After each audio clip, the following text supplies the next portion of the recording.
ಬನ್ನಿಕೊಪ್ಪ ಗ್ರಾಮ ಪಂಚಾಯಿತಿಯಲ್ಲಿ ಬ್ರಹ್ಮಾಂಡ ಭ್ರಷ್ಟಾಚಾರ. ಕುಕ್ನೂರು ತಾಲೂಕಿನ ಬನ್ನಿಕೊಪ್ಪ ಗ್ರಾಮ ಪಂಚಾಯಿತಿಯಲ್ಲಿ ಬ್ರಹ್ಮಾಂಡ ಭ್ರಷ್ಟಾಚಾರ. ಮಾಹಿತಿ ಹಕ್ಕು ಮತ್ತು ಸಂಬಂಧಪಟ್ಟ ಅಧಿಕಾರಿಗಳಿಗೆ ನೀಡಿದ್ರು ಬಾರದ ಉತ್ತರ. ಆನಂದ ಮಲ್ಲಣ್ಣವರು. ಕುಕ್ನೂರು ಪಟ್ಟಣದಲ್ಲಿ ಜೂನ್ 2 ಮಂಗಳವಾರದಂದು ಪತ್ರಿಕಾಗೋಷ್ಠಿಯನ್ನ ಉದ್ದೇಶಿಸಿ ಮಾತನಾಡಿದ್ದ ಕರ್ನಾಟಕ ರಾಜ್ಯ ರೈತ ಸಂಘ ಹಾಗೂ ಹಸಿರು ಸೇನೆ ಕುಕ್ನೂರು ತಾಲೂಕು ಅಧ್ಯಕ್ಷರಾದ ಆನಂದ ಮಲ್ಲಣ್ಣವರ್ ಮಾತನಾಡಿ, ಈಗಾಗಲೇ ಬನ್ನಿಕೊಪ್ಪ ಗ್ರಾಮ ಪಂಚಾಯಿತಿಯ ಅಭಿವೃದ್ಧಿ ಅಧಿಕಾರಿಗಳಿಗೆ ಮಾಹಿತಿ ಹಕ್ಕು ಕಾಯ್ದೆಯಡಿ 2025 ಅಡಿಯಲ್ಲಿ ಮಾಹಿತಿ ಒದಗಿಸಲೆಂದು ಕಾರ್ಯಾಲಯದಿಂದ 15ನೇ ಹಣಕಾಸು ಯೋಜನೆ 2021 ಮತ್ತು 22ರಿಂದ 2024 ಮತ್ತು 25ನೇ ಸಾಲಿಗೆ ಸಂಬಂಧಿಸಿದಂತೆ 1ನೇ ಹಂತ ಮತ್ತು 2ನೇ ಹಂತದ ಕ್ರಿಯಾ ಯೋಜನೆಗೆ ಸಂಬಂಧಿಸಿದಂತೆ ಕಾಮಗಾರಿ ಅಂದಾಜು ಪ್ರತಿಗಳು, ಕಾಮಗಾರಿ ಅಳತೆ ಪುಸ್ತಕ, ನಗದು ಪುಸ್ತಕ, ಚೆಕ್ ಕೌಂಟರ್ ಫೈಲ್ಗಳು, ಹಣ ಪಾವತಿಗೆ ಸಂಬಂಧಿಸಿದ ಬಿಲ್ ವೋಚರ್ಗಳು, ಬ್ಯಾಂಕ್ ಪಾಸ್ ಸೀಟ್, ಕಾಮಗಾರಿ ಮಾಡುವ ಪೂರ್ವದಲ್ಲಿ ತೆಗೆದ ಜಿಪಿಎಸ್ ಫೋಟೋಗಳು ಹಾಗೂ ಕಾಮಗಾರಿಯ ನಂತರ ತೆಗೆದ ಜಿಪಿಎಸ್ ಫೋಟೋಗಳು, ಗ್ರಾಮ ಪಂಚಾಯಿತಿ ಚುನಾಯಿತ ಪ್ರತಿನಿಧಿಗಳ ಪಟ್ಟಿ, ಗ್ರಾಮ ಪಂಚಾಯಿತಿ ಸಿಬ್ಬಂದಿಗಳ ಪಟ್ಟಿ ದೃಢೀಕರಿಸಿ ಒದಗಿಸಬೇಕು ಎಂದು ಸದರಿ ಮಾಹಿತಿ ಹಕ್ಕನ್ನ ಬನ್ನಿಕೊಪ್ಪ ಗ್ರಾಮ ಪಂಚಾಯಿತಿ ಕಾರ್ಯಾಲಯಕ್ಕೆ 3/10/2025 ಪ್ರಥಮ ಮೇಲ್ಮನವಿಯನ್ನ, 23/2/2026 ಪ್ರಥಮ ಮೇಲ್ಮನವಿಯನ್ನ, 10/11/2025 ಮಾಹಿತಿ ಹಕ್ಕು ನೀಡಿದ್ರು. ಮಾಹಿತಿ ನೀಡಿದ್ದಕ್ಕೆ ಕುಕ್ನೂರು ತಾಲೂಕು ಪಂಚಾಯಿತಿ ಕಾರ್ಯನಿರ್ವಾಹಕ ಅಧಿಕಾರಿಯವರಿಗೆ 26/5/2026 ನಾವು ಕೇಳಿದ ಯಾವುದೇ ಮಾಹಿತಿಯನ್ನ ಬನ್ನಿಕೊಪ್ಪ ಗ್ರಾಮ ಪಂಚಾಯಿತಿಯ ಅಧಿಕಾರಿಗಳು ನಮಗೆ ದಾಖಲಾತಿಗಳನ್ನ ನೀಡಿದ್ದಕ್ಕೆ ಈ ಮಾಹಿತಿಯನ್ನ ನಿಮಗೂ ಕೂಡ ಕೊಟ್ಟಿದ್ದೇವೆ ಮತ್ತು ಇದೇ ಮಾಹಿತಿಯನ್ನ ಕೊಪ್ಪಳ ಜಿಲ್ಲಾ ಪಂಚಾಯತ್ ಕಾರ್ಯನಿರ್ವಾಹಕ ಅಧಿಕಾರಿಗಳಿಗೆ ದಿನಾಂಕ 29/5/2026 ಅರ್ಜಿಯನ್ನ ನೀಡಿದ್ದು ಇದುವರೆಗೂ ಮಾಹಿತಿಯು ಯಾವುದೇ ಅಧಿಕಾರಿಗಳು ನೀಡಿಲ್ಲ. ಸಂಬಂಧಪಟ್ಟ ಅಧಿಕಾರಿಗಳು ಸರಿಯಾದ ಸೂಕ್ತ ಕ್ರಮವನ್ನ ಕೈಗೊಂಡು ಮಾಹಿತಿ ನೀಡದೇ ಇದ್ದ ಪಕ್ಷದಲ್ಲಿ ಕರ್ನಾಟಕ ರಾಜ್ಯ ರೈತ ಸಂಘ ಹಾಗೂ ಹಸಿರು ಸೇನೆ ವತಿಯಿಂದ ಉಗ್ರ ಹೋರಾಟ ಮಾಡುವುದಾಗಿ ಅವರು ಹೇಳಿದರು.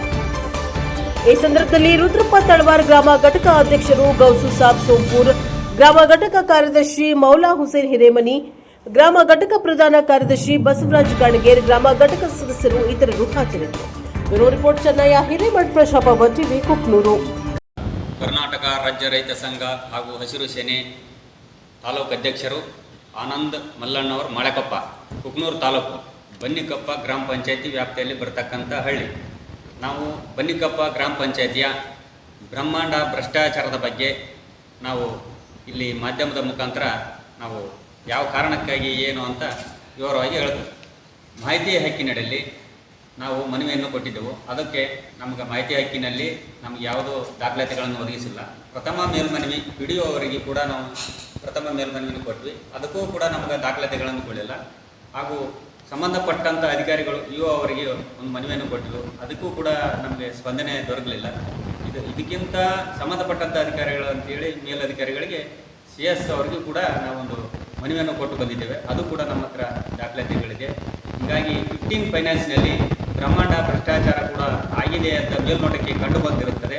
ಇವರು ದಾಖಲಾತಿಗಳನ್ನು ಕೊಡದೇ ಇದ್ದ ಕಾರಣ ನಮಗೆ ಅನುಮಾನಾಸ್ಪದವಾಗಿ ಕಂಡುಬರುತ್ತದೆ.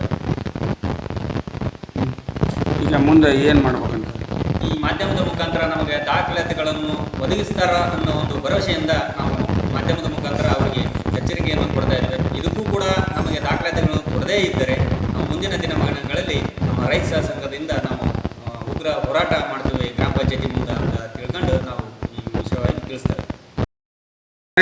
ಎದರಲ್ಲಿ ಫ್ರಾಡ್ ಆಗೈತೆ ಅಂತ ಹೇಳ್ತೀರಿ? 15 ಫೈನಾನ್ಸ್ ಅಂದ್ರೆ ಏನು? 21-22ರಿಂದ 24-25ರವರೆಗೂ 15 ಫೈನಾನ್ಸ್ನಲ್ಲಿ ಬ್ರಹ್ಮಾಂಡ ಭ್ರಷ್ಟಾಚಾರ ನಡೆದಿರುತ್ತದೆ ಎಂದು ಮೇಲ್ನೋಟಕ್ಕೆ ಇವರು ದಾಖಲಾತಿಗಳನ್ನು ಕೊಡದೇ ಇದ್ದ ಕಾರಣ ಮೇಲ್ನೋಟಕ್ಕೆ ಕಂಡುಬರುತ್ತದೆ. ಈಗ ಒಟ್ಟಾರೆ ಅದನ್ನು ನೀವು ಕೊಟ್ಟರು ಸಹಿತನಿಗೂ ಅವರು ನಿಮ್ಗೆ EO ಅವರು ಯಾರೂ ಸ್ಪಂದನೆ ಮಾಡಿಲ್ಲ ಅಂತ ಹೇಳ್ತೀರಿ? ಯಾವುದೂ ದಾಖಲಾತಿಯನ್ನು ಕೊಟ್ಟಿಲ್ಲ. ಸಂಬಂಧಪಟ್ಟಂಥ ಅಧಿಕಾರಿಗಳು ಅವರಿಗೆ ಆದೇಶ ಮಾಡ್ತಾರಂತ ಒಂದು ವಿಶ್ವಾಸದಿಂದ ಇನ್ನೂವರೆಗೂ ನಾವು ಕಾಯ್ತಾ ಇದ್ದೇವೆ. ಅವರು ಸಂಬಂಧಪಟ್ಟಂಥ ಅಧಿಕಾರಿಗಳು ಅವರಿಗೆ ಆದೇಶ ಮಾಡಿದರೆ ಅವರು ದಾಖಲಾತಿಗಳನ್ನು ಕೊಟ್ಟರೆ ಬ್ರಹ್ಮಾಂಡ ಭ್ರಷ್ಟಾಚಾರವನ್ನು ನಾವು ಮಾಧ್ಯಮದ ಮುಖಾಂತರ ತೋರಿಸುತ್ತೇವೆ. ಒಟ್ಟಾರೆ ನೀವು ಈಗ ಎಷ್ಟು ಮನವಿ ಕೊಟ್ಟಿದ್ದೀರಿ? ಪ್ರಥಮ ಮಾಹಿತಿ ಹಕ್ಕು, ಪ್ರಥಮ ಮೇಲ್ಮನವಿ, ದ್ವಿತೀಯ ಮೇಲ್ಮನವಿ ಹಾಗೂ EO ಅವರಿಗೆ ಒಂದು ಕೊಟ್ಟಿವಿ, CS ಅವರಿಗೆ. ಒಟ್ಟಾರೆ ಅದರಲ್ಲಿ ಭ್ರಷ್ಟಾಚಾರ ಆಗೈತೆ ಅಂತ ಮೇಲ್ನೋಟಕ್ಕೆ ಕಾಣುತ್ತೆ. ಇವರು ಕೊಡದೇ ಇದ್ದ ಕಾರಣಕ್ಕಾಗಿ ಮೇಲ್ನೋಟಕ್ಕೆ ಕಂಡು ಬರುತ್ತದೆ. ಒಟ್ಟಾರೆ ಇದಕ್ಕೆ ಸಂಬಂಧಪಟ್ಟ ಇಲಾಖೆಯವರು ಸೂಕ್ತ ಮಾಹಿತಿಯನ್ನು ಕೊಡ್ಬೇಕಂತ ಸೂಕ್ತ ಮಾಹಿತಿಯನ್ನು ಒದಗಿಸ್ತಾರಂತಂದು ಭರವಸೆಯನ್ನು ಕಾಯ್ತಾ ಇದ್ದೀವಿ. ಇದುವರೆಗೂ ನಿಮಗೆ ಯಾರೂ ಏನೂ ಸ್ಪಂದನೆ ಮಾಡಿಲ್ಲ ಮನವಿಗೆ? ಮಾಡಿಲ್ಲ. ಮುಂದೆ ಅವರು ನಿಮ್ಮ ಒಂದು ಇದಕ್ಕೆ ಸ್ಪಂದನೆ ಮಾಡಲಿಕ್ಕೆ ಮುಂದಿನ ದಿನಮಾನಗಳಲ್ಲಿ ತಾವು ಯಾವ ಥರ ಹೋರಾಟ ಮಾಡ್ತೀರಿ, ಏನು ಮಾಡ್ತೀರಿ? ನಮ್ಮ ರೈತ ಸಂಘದ ವತಿಯಿಂದ ನಾವು ಉಗ್ರ ಹೋರಾಟವನ್ನು ಮಾಡುತ್ತೇವೆ. ಹಾಗೂ ಕರ ವಸೂಲಿಯಲ್ಲಿ ಕರ ವಸೂಲಿ ಮಾಡಿದಂಥ ಹಣವನ್ನು ಯಾವ ಖಾತೆಗೆ ವರ್ಗಾವಣೆ ಮಾಡ್ಯಾರ, ಅದನ್ನು ಯಾವುದಕ್ಕಾಗಿ ಖರ್ಚು ಮಾಡ್ಯಾರ, ಅದನ್ನು ಕೂಡ ನಮ್ಗೆ ಸರಿಯಾದ ದಾಖಲಾತಿಗಳನ್ನು ಒದಗಿಸಿಲ್ಲ. ಹಾಗೂ ಇನ್ನೊಂದೇನೆಂದರೆ ಸರ್ಕಾರದ ದಾಖಲಾತಿಗಳ ಪ್ರಕಾರ, ಸರ್ಕಾರದ ಅಧಿಸೂಚನೆಯ ಪ್ರಕಾರ ಖರೀದಿ ಆದಂಥ ಮನೆಯ ಹಕ್ಕುಪತ್ರದ ಮುಖಾಂತರ ಸರ್ಕಾರದ ಅಧಿಸೂಚನೆ ಪ್ರಕಾರ 3% ಇದ್ದು ಕೂಡ ಇವು ಪಂಚಾಯಿತಿಯಲ್ಲಿ 5% ಹಣವನ್ನು ತೆಗೆದುಕೊಂಡು ಸರ್ಕಾರದ ಖಾತೆಗೆ 3% ಹಣವನ್ನು ಖಾತೆಗೆ ಜಮಾ ಮಾಡಿ ಇನ್ನು 2% ಹಣವನ್ನು ಯಾವುದಕ್ಕಾಗಿ ಇವರು ಖರ್ಚು ಮಾಡ್ಯಾರ ಅನ್ನೋದು ಇನ್ನೂವರೆಗೂ ಸರಿಯಾದ ದಾಖಲಾತಿಗಳನ್ನು ಒದಗಿಸಿಲ್ಲ.